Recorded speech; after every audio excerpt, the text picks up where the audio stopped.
this is Doug McGuff with Ultimate Exercise and Body by Science.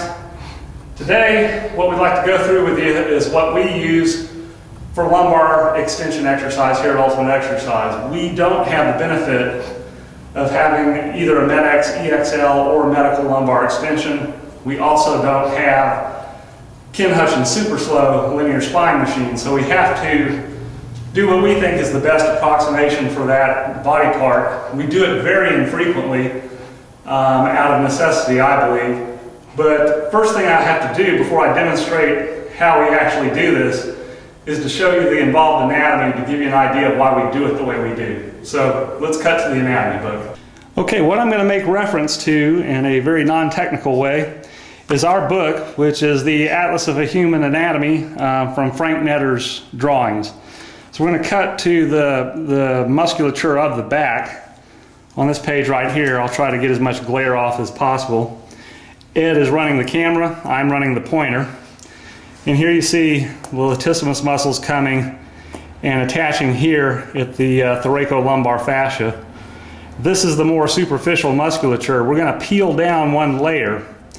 And over here you'll see the serratus posterior muscles. And underneath it are the lumbar extensors. Now these are the most superficial layer of the lumbar extensors, and I'm going to go to the next page. We'll peel away this layer of anatomy so you can see more. As we go to the next page, we'll see what we call the lumbar extensor muscles are actually kind of split into segments. Most medial, running right along the edge of the spine and hopping all the way up to the base of the cervical spine and then sending off another fragment, is the spinalis thoracis muscle.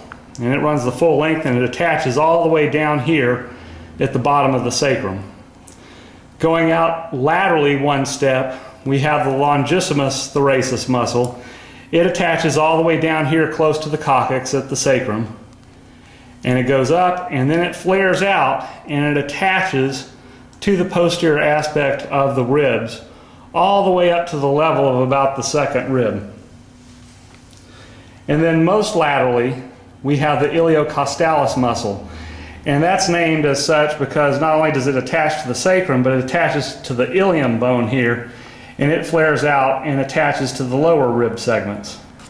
And all of these serve to extend the torso relative to the pelvis.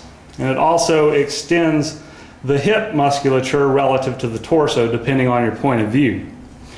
Now, the important thing to realize here is that all of these muscles are, what the term I like to use is extrinsic, but what it means is it is crossing more than one structure. So this is not only involving the lumbar spine, but it crosses the joint of the lumbar spine with the sacrum and the pelvis. So this musculature actually moves both the back in extension, but it also rotates the pelvis or extends at the pelvis. Okay?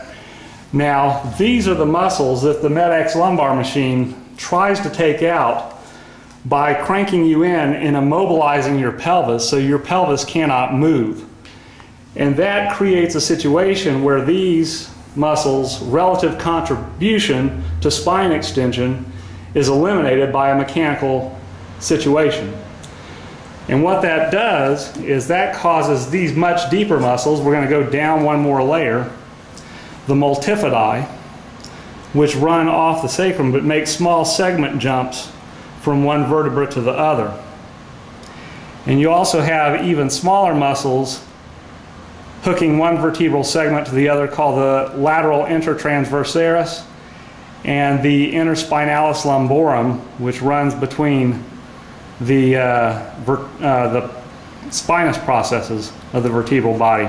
So there's all these deep stabilizer muscles, but these are intrinsic muscles, meaning that their movement is all confined within the structure of the lumbar spine.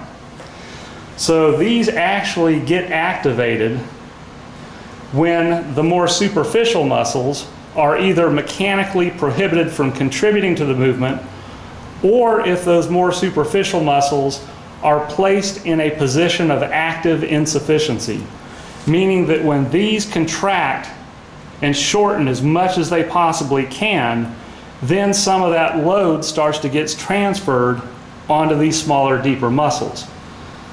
So the movements we use here at Ultimate Exercise to try to address these deeper lumbar muscles are achieved by doing a movement that places these more superficial muscles in active insufficiency by shortening them as much as possible. Now, we have to be very careful with this because there's no way that you can really isolate the superficial from deep. They work in concert together all the time.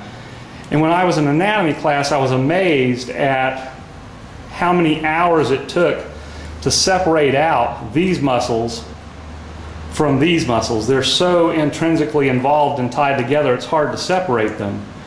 You also have to be careful when performing any fatiguing protocol for the lower back, particularly deadlifts.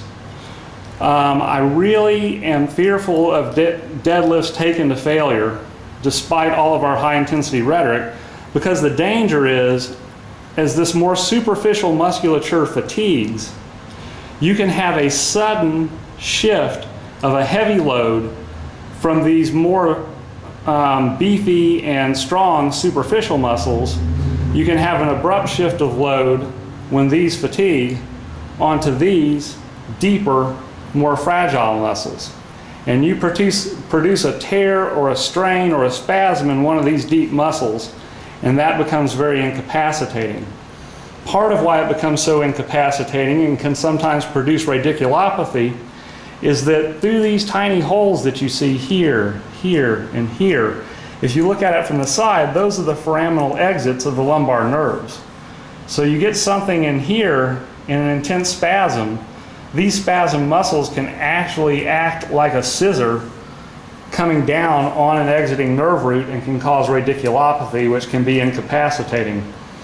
So we try to be very careful to fatigue these slowly, but place them in a state of maximum contraction or overlap so that you get an active insufficiency, so that we can then produce the minimal movement that these muscles generate in order to load them and strengthen them. And from this point, having given this explanation, we'll go into the back and show you 3 different ways that we go about achieving this.